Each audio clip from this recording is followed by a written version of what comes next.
friends. Welcome to Resistance Live. It is the 22nd of August, 2024, and the DNC has made it through day 3, and we are on to day 4, and I know you all are exhausted like I am. I'm completely fried.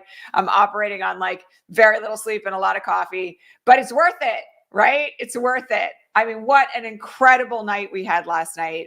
And, you know, I'm still so profoundly moved by Tim Walz's speech and by his family. And we're going to talk about the implications of that just a little bit more. This has been an epic DNC, incredibly healing, which we're also just going to talk about a little bit today too, because I had a lot of questions on the Patreon feed this morning about like the psychological impact of what we're witnessing and what it means for the future of the nation. Okay, first things first.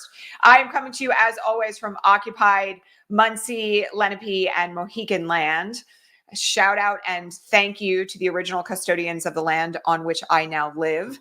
For our visually challenged viewers today, I am wearing a white linen blouse, button down. I have my thick gold hoops in. My hair is pulled back. I am in front of a oak cabinet and a stack of books and a plant in my relatively new office here now, where we relocated to in the greater New York area. All right.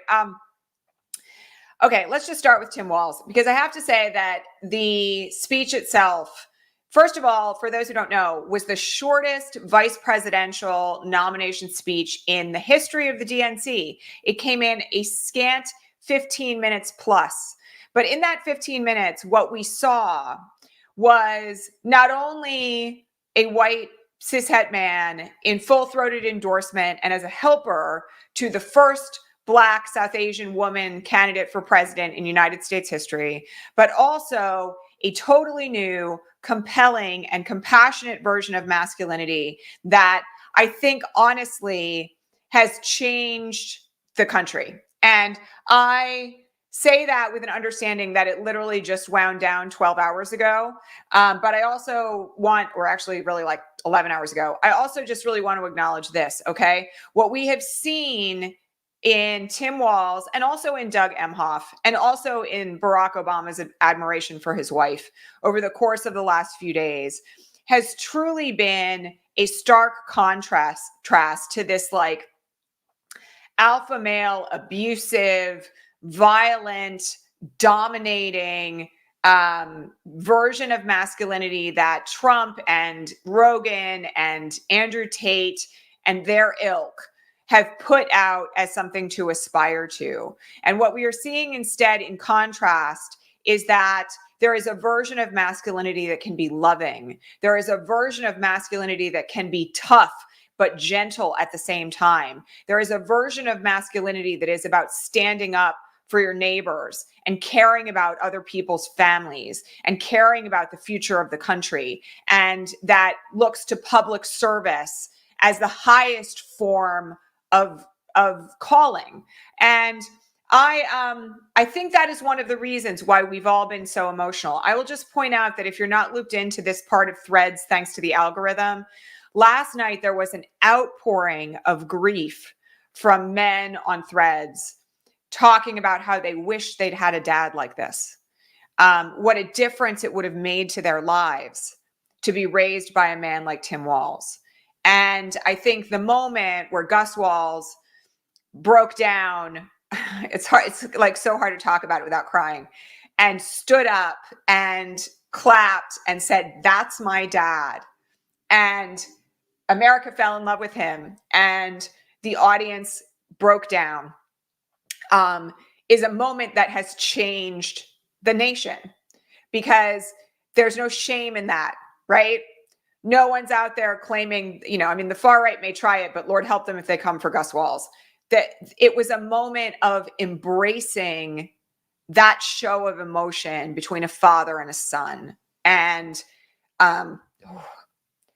it gives me so much hope. I also just want to point something else out, right? Like, we spent so much time over the last almost 8 years here talking about the impact of white supremacist patriarchy on America and the way in which it lives in every institution and the way in which it bleeds down into every aspect of our daily lives.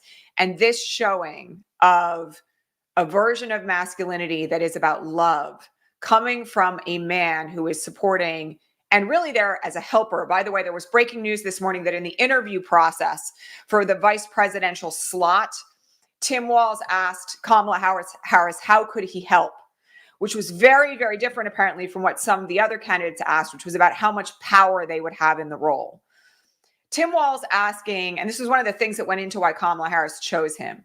Tim Walz asking how he could help and support Kamala Harris, how he could back her up as the first Black South Asian female candidate for the presidency of the United States, and quite likely our first Black female president, is flipping the patriarchal dynamic that we have seen in this nation and that lives in everything absolutely on its head.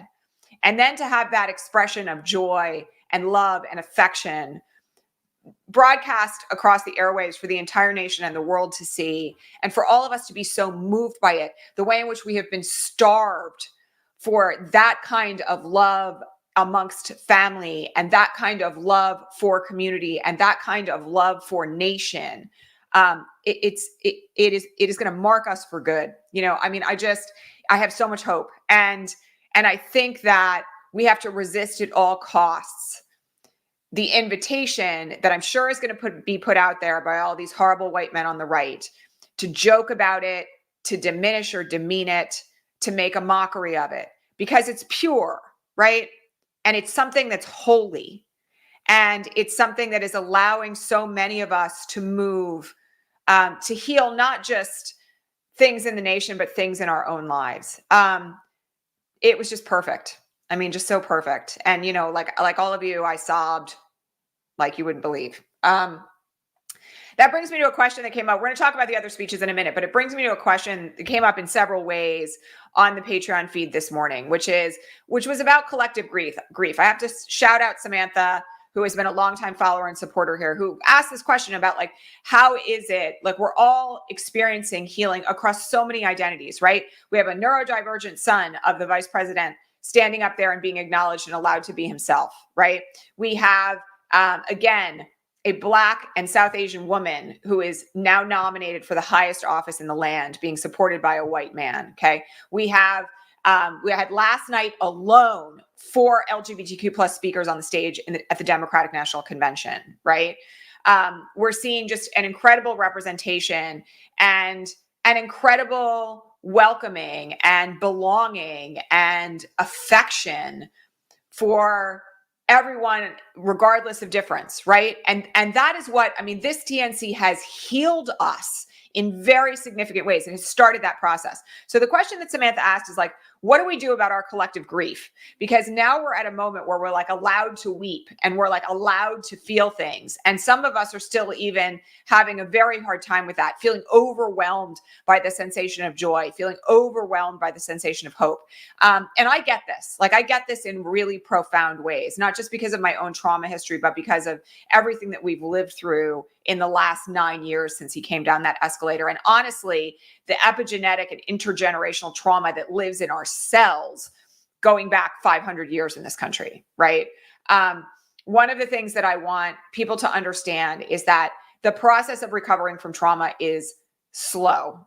And it doesn't mean that it can't be jump-started, kick-started by events like this one. And I think that this event has done it. And I think we're gonna get more of it tonight. And it's going to be, this is a revolutionary moment for America. I really can't state it enough. I really feel like the revolution is here. This is the revolution. We're living through it. It's very emotional. I want to say this though, in the context of collective grief. Okay. One of the things that I've learned through my own work in trauma therapy, for what it's worth, is that you have to allow yourself to feel it all, okay? And the layers of emotion can be very complex, okay? Even when we find ourselves at last in a space where there is, some semblance of safety, right? Where we're beginning to feel like there might be safety returning to the country or in the country for the first time for some of us, right? That is a moment when you finally get to a space that feels safe to some form, where a lot of these emotions that you have not allowed yourself to feel out of fear for your own survival start to surface. Okay. And it can get very complicated. Like this has happened in my own house. This has happened in my own life, where, you have these emotions of being like sad and angry at the same time, joyful and just like absolutely devastated at what was lost at the same time. And the layering of these emotions is a part of that processing and that relief. Okay. And it takes time. It takes time. One of the reasons why I think so many of us are also so exhausted this week, notwithstanding the late timetable, is because the emotions that we're processing while we're going through this are very deep. Like I alluded to this yesterday, right? Because all of us are the makeup, not just of our collective trauma and our epigenetic and intergenerational trauma, but also the trauma of our own lives. And everything that we are witnessing right now is inflected with all of it. And it reverberates back into us, into our bodies and into our spirits and into our brains through the lens of what we have experienced as individuals in our own lives. So what I want to say about it is this, okay? This is something of a national moment of recognition of everything that we have lived through, of what it has taken for us to survive, of what is possible for us on the other side of this, of what happens when the sun comes up again, right? And I feel like we need to be so gentle with ourselves, with each other, in community, in the way in which we address these emotions. All right. And I'm just going to say one thing, like we spent so much time here in the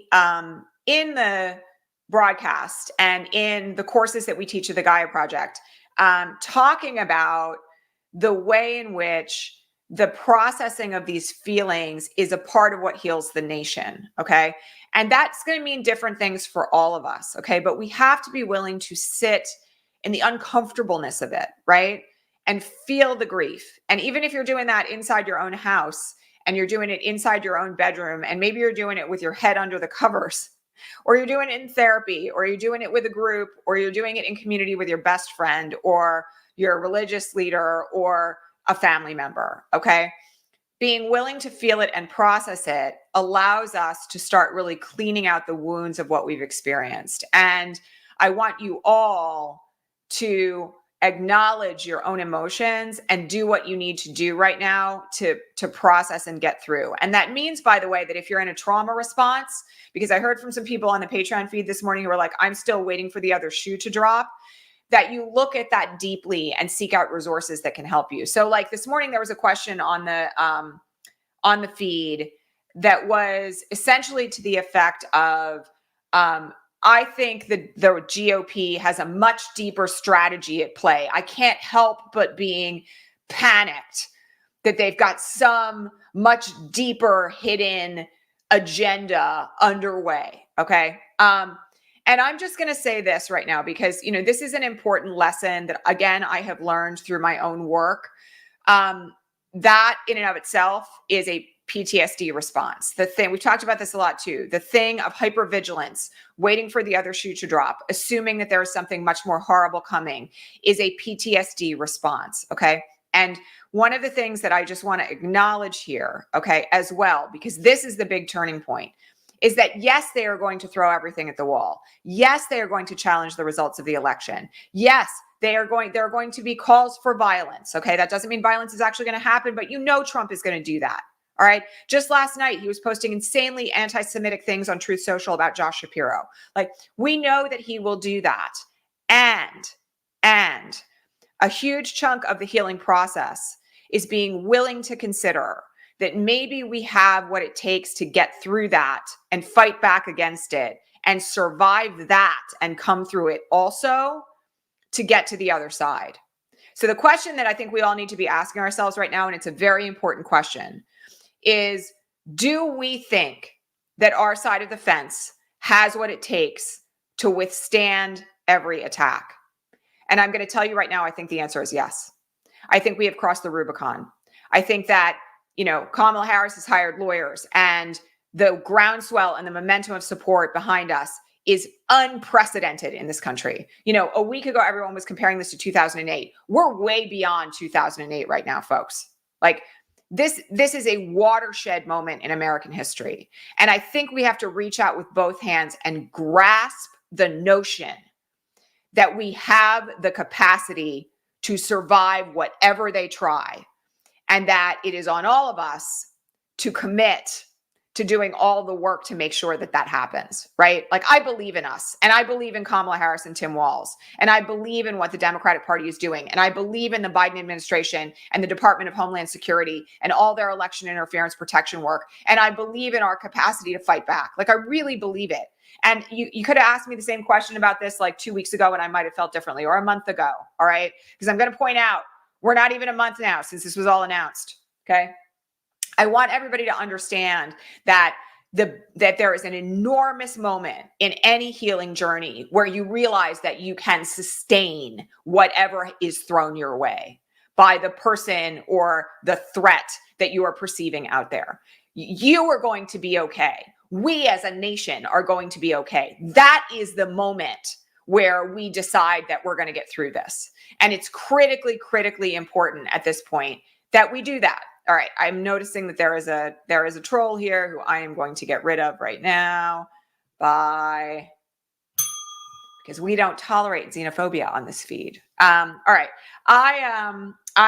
so I just want to say that, like, I really feel like this has been, on the whole, an incredibly important week, not just for democracy and not just for the Democratic Party, but like for the nation, from the standpoint of our collective healing. And it's going to be ongoing. Like, it doesn't end tonight, right?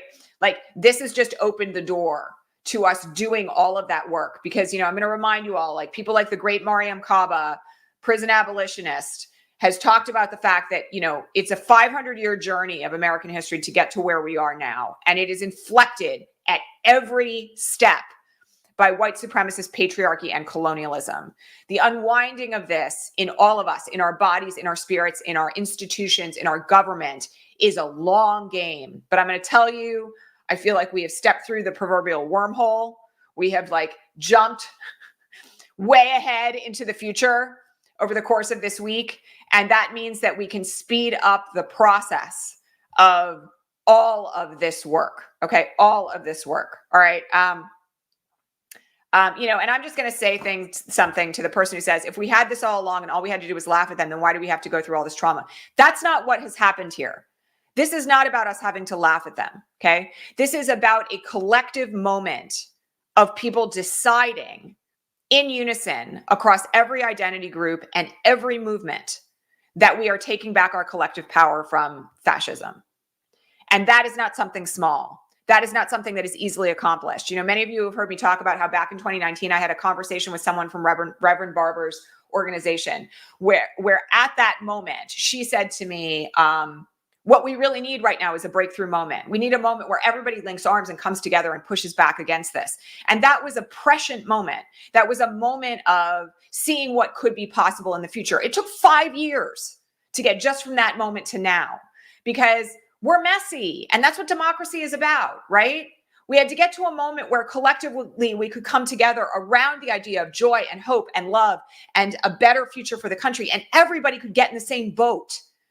That takes work, right? This is an incredibly long trajectory. And the other thing I just want to say about this is that, Trump as a figure brought out so much of the worst of humanity in America that I don't think any of us were truly prepared for what he unleashed. And we needed, by the way, that lancing of the boil in order to get here. Would I wish the last 9 years on anybody? No, but I'm going to tell you something else. If we didn't see all of the infection in American culture and life through the lens of what we have witnessed in the last 9 years, we would not be able to commit to the future that we are committing to right now. Okay. So the path is a long one and very, very necessary. And I feel honestly really good about it. I feel really, really good about where we are. All right. Let's talk for a second about the other things that happened here. Because I just personally will just say one other thing. By the way, guys, don't engage with the trolls on the feed today, please. Seriously, don't respond to them. Just shout them out and I'm going to block them. Because I know there's a couple other people here showing up as if they are speaking from a particular identity group when I can recognize absolutely that they are not. Okay. So don't engage with them. You don't have to respond to them. There goes another one. All right. Okay. I want to just talk about a few of the other things that happened last night that were like fairly epic. Okay, first of all, Cory Booker, my new senator, not a new senator, but my senator now that I live in his state. I have followed Cory Booker since he was the mayor of Newark, New Jersey. And he has always been someone really super special. Like many of you may not remember back in the like true Facebook days when he would post about like the spiritual connection between politics and service. And, you know, he's always been a little crunchy and always been like such a dynamic speaker. He was amazing last night as a host, just like absolutely amazing, flawless, great speeches himself, like just did so well. Hakeem Jeffries. Okay, if you missed Hakeem Jeffries last night, I insist that you go back and watch his speech, because what he did was take the metaphor of the boyfriend who you have broken up with, who is continuing to drive around the block for 4 straight years trying to find a way back into your life, and then said, bro, there was a reason why we dumped you. I mean, like, again, perfect speech, so well executed, hilarious, compelling. Hopefully the next speaker of the House of Representatives, if we take back the House, it's going to be him. And God, I can't wait for that moment. It's going to be so good. That was an incredibly funny, effective, powerful speech. Like, so well done. Okay. Pete Buttigieg, future president of the United States. Like, I'm just going to call it.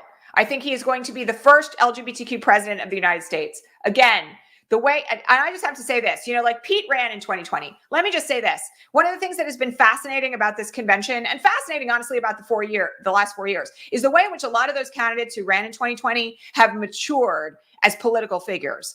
And Pete last night, man, like command of that stage. Just so solid. Somebody who, like, you know, you can really see as someone on an international stage being capable of going toe to toe with some of like the worst of our enemies out there, frankly. And I just adore him. I adore him. His comments about his own family, about how his family would not be possible under Project 2025, about how far we've come, right? Just in my lifetime. Like, I have to remind everybody, you know, I have a kid who's now 12, and my kid was alive when gay marriage became legal in this country. That's how far we've come in just a short 15 years. It's astonishing. And Pete is right to shout it out. I mean, just so good. Like, incredibly solid. Okay. Not a huge fan of Bill Clinton's speech. I don't really need to say more than that. I think it put a lot of people to sleep, and I think it didn't have the right vibe.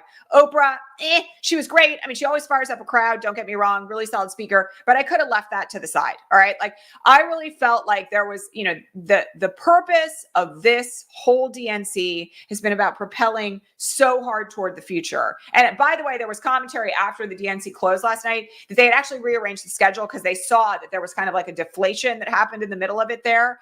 And they're really smart. You know, the organizers of the DNC, again, shout out to Mignon Moore. They're doing like incredible work here. Okay. I also just have to point out that the video footage and the video compilations that are being aired at the DNC, again, I've said this every day on the broadcast, perfect. The January 6th video that contains new footage, oh my God. Like, if you have not watched it, if you got up to get popcorn, if you couldn't watch it in real time, like, please go find it. I posted it again on Threads this morning. It is so distressing, and we need that reminder, right? We need the reminder of what Trump did. We've memory hold, speaking of trauma, we've memory hold so much of it because of the collective trauma of what we experienced. And it's we cannot forget. We cannot forget how close we came to the end of this country, right? At his hands, and that he is currently being prosecuted for crimes related to that moment. Like, so important. Okay. All right. Let's just talk for a couple of seconds about a few other things here, because RFK Jr. Oh, wait, before I do that, let me talk about one really important thing related to the DNC. So last night we did hear from the parents of a hostage taken on October 7th in Israel. And I found that speech not only to be profoundly moving, but also really important because it acknowledged that that Palestinians are suffering and that the war as it stands right now has failed not only to bring back the hostages that were taken, but also has resulted in tens of thousands of civilian deaths in Gaza at the hands of Netanyahu. It struck, in my opinion, a pitch perfect note. Okay.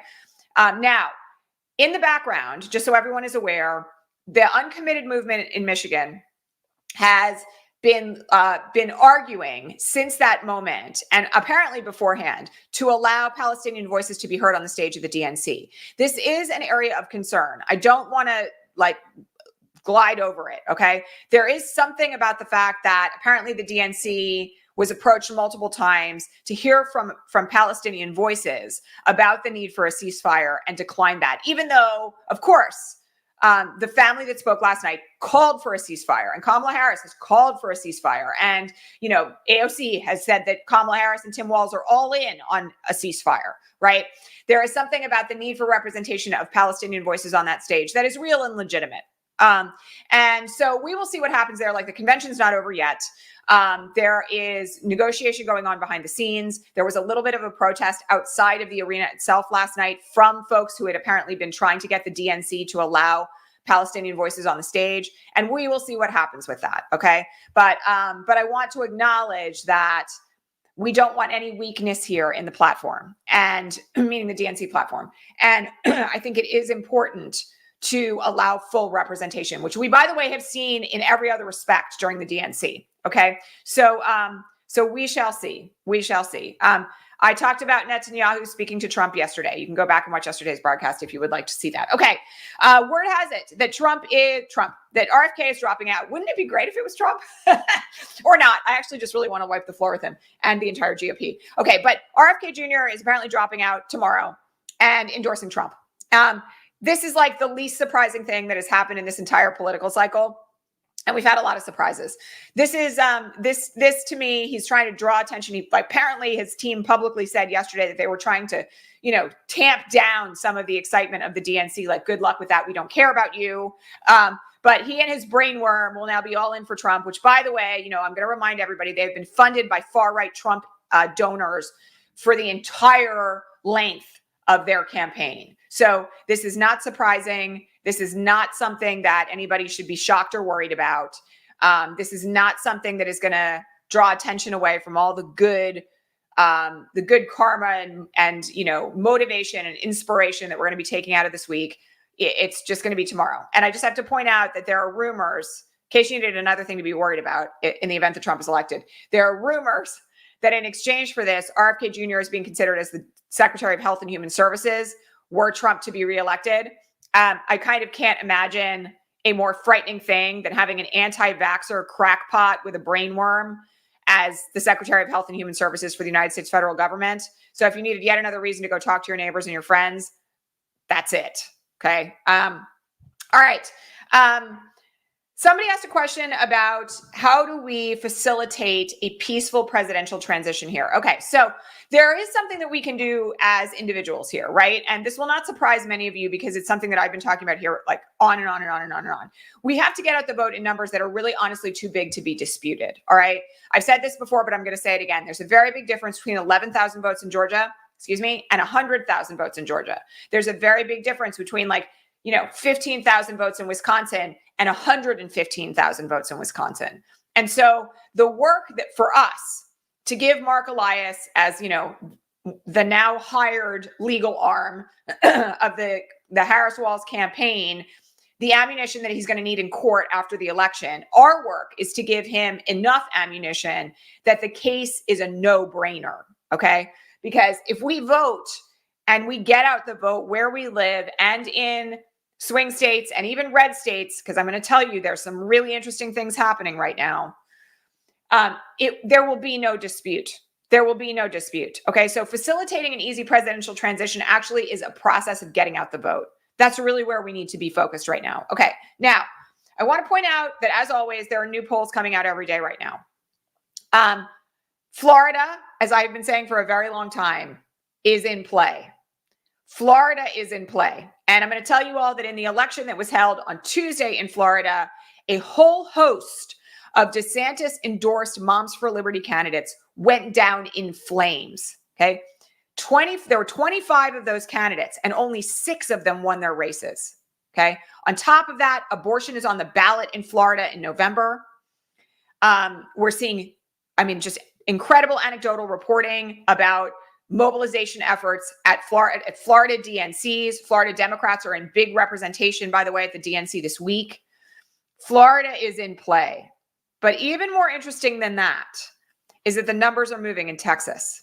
And while there is enormous voter suppression in Texas, and registering to vote in Texas is harder in many instances than buying a gun, there is movement in Texas toward the Harris-Walz campaign. The poll that came out this morning shows that Harris-Walz right now is only polling under Trump in Texas by about 4.5%. Okay. That's not quite within the range of error. Again, you all know how I feel about polls, but that's awfully close. And I don't want anyone, we got like 76 days now, I think, 75. I don't want anybody to think we can't get that done. So again, there is an enormous need to get out the vote wherever you live. And I'm just going to say this also. I said this all the way back, like when Kamala Harris, and even I think I even said it before, when Kamala Harris took over the nomination. This is a watershed moment for America. We have to hold the vision of an electoral map that looks like the absolute flip and maybe better of what Reagan did in 1984. Because I'm going to tell you right now, I think with abortion, I think with Gen Z, I think with the voter registration efforts that are underway there, with the fact that we have 4 million new voters this year, we have women who have never voted before registering to vote because of the fall of Roe. We've got abortion initiatives on the ballot in, I think it's 8 states now, including very, very red states. And that alone has propelled turnout in elections in between the midterms and now. Anything is possible. Anything is possible. And I want people to really just focus, do the grind work. Talk to your friends and neighbors. We have to get it done. And I'm just going to mention one other thing. We have made a decision that we are going to offer a fall program on messaging. Okay. We're going to roll it out. It's going to open for registration, maybe by Friday, definitely by early next week. We are calling it Say It Loud, Political Messaging for Everyday Folks in 2024. This is going to teach you how to message everything on the fly, in high pressure situations, in conversations with your family and your neighbors. And we're going to go very, very, very deep into how to message on particular issues. All right. So stay tuned for that. Yes, it is at cost, but there will also be full and partial scholarships available like every program that we offer. And I'm really excited. It's going to start the second week in September. It's going to run for a month. There's going to be live calls with me and video training and all that other good stuff so that you guys are ramped up to do the work. Okay. I am very, very excited about this program and about what it's going to bring to the table. So stay tuned for that because it's coming. But this is what we need to be doing. The reason why we're doing this, brand new program, probably only ever going to run it once. The reason why we're doing this is because we all need to be having these compelling conversations right now with everyone that we know and everyone that we encounter. And I know there are some of you who are introverts, some of you who freeze in the headlights when somebody spouts a right-wing talking point, some of you who don't know how to counter disinformation on your feet. This program is going to do all of that. All right. So stay tuned for that. Just stay tuned for that. Okay. So in other words, that's the answer to how we make sure that there is a smooth presidential transition. We turn out the vote in numbers that are so big that there's no debate. We flip Texas. We flip Florida. We flip red states based on some of these abortion ballot initiatives. It's over. It's over. There will be no dispute. Okay. So we're going to move in that direction. Okay. A couple of other quick questions this morning. Somebody asked a question about what was going on with DeJoy. So I have to remind you all, because I know this is going to come up in advance of the election multiple times. Okay. The United States Postal Service is governed by a board of directors. There are 9 members of the board of directors. There is a rule that only 5 of members of the board of directors can be from any one political party. Okay. And it takes a majority vote of the board of directors to remove someone from DeJoy's position. Okay. We have not had the votes. Okay. Recently, President Biden nominated Val Demings and another Democratic figure to positions on the board that would run through 2029, 2030. Those people have to be vetted and confirmed by the United States Senate. Okay. Until that happens, there is not a likelihood that there are going to be the votes on the USPS board to remove DeJoy. We're stuck with him. President Biden does not have the authority to remove him. All right. So The thing I want everybody to be aware of is that I know a lot of you are writing postcards, but the recommendations have been that once we get to October, your actions are going to have to be much more on the ground if they are not already. Like I know a lot of you are doing postcarding and text banking and talking in your community or door knocking or whatever. Again, we have to anticipate that the mail is going to be messed up. And there are a lot of places, by the way, my parents live in one of them, where sorting machines were dismantled in 2020 in advance of the election, thanks to DeJoy's initiatives, and they've never come back. Okay. This is another reason why if you have the opportunity to mail in vote, you got to do it early. You got to tell all your neighbors to do it early. All right. So again, we will see what happens with this once those two folks are confirmed by the U.S. Senate. But there's nothing to be done about DeJoy right now. And so we're going to have to organize around it. Okay. Somebody asked how to vet judges on your local ballots. Okay, this is a really good question. I'm going to remind everyone that ordinarily, if you have a functioning local Democratic Party, they put out voter guides. And that would be the first place to check. Okay, does your county Democratic Party or your town Democratic Party, we have a very robust one here where I live now, do they have a voting guide? Because that voting guide may give you guidance on who is recommended to be voted for from the perspective of elected judges. Okay, if not, you can also go to Ballotpedia and see what are the statements that the judges have made about their positions on particular issues, right? You can do research about them online, like Google them and see what they were in practice for before. I'm just going to let you all know, people who have been public defenders tend to be a bit more progressive than people who have been prosecutors. You also want to know who's supporting them, who are they endorsed by? If they're endorsed by your local sheriff's department and your local sheriff's department is pretty right-wing and known for violence against marginalized people, maybe not the judge you want to be voting for. Okay. So I will just tell you that I always have to research the judges on my ballot. And that actually is usually the process that takes me the longest when I am voting. All right. But it's very important because your judges will decide the cases that are of the most import to you locally where you live. Okay. So it's very important to get it right. Okay. All right. Final night of the DNC tonight. We have Kamala Harris speaking, as everyone knows. It's going to be an absolute barn burner. Pink is performing tonight. Oh my goodness. There are rumors flying around about a Beyonce appearance. I don't know that they're going to be confirmed. Okay. I don't want anybody to get their hopes up. It's only a rumor, but Pink is confirmed. Pink is confirmed for tonight. Okay. It's going to blow the roof off the house. I do want to mention that tonight we are also apparently hearing from gun violence supporters, not gun violence supporters, gun violence advocates rather, gun control supporters, gun safety supporters. We are hearing from Lucy McBath, who lost her son to gun violence. We are hearing from the Tennessee 3 tonight. Originally, they were supposed to be speaking last night, or at least that was the rumor. They will be speaking tonight. Gabby Giffords is going to be speaking tonight. I do not expect that we are going to get through tonight without crying either. Okay. But it's going to be a very, very compelling close to the DNC tonight. And, as Walz has been saying, we can sleep when we're dead. So I'm going to be up all night, of course, watching it. I think it's going to be an incredible generational turning point moment when Kamala Harris takes that stage. And I will be here tomorrow with all the analysis that you need. Please remember to thumbs up and like this broadcast, subscribe to this channel. Shout out to all of our paid Patreon subscribers. Your support through subscriptions that started as little as $5 a month, that's less than 20 cents a broadcast, help to keep this broadcast going. They help me to pay my staff behind the scenes who run all the technical stuff. They also help to feed my kids.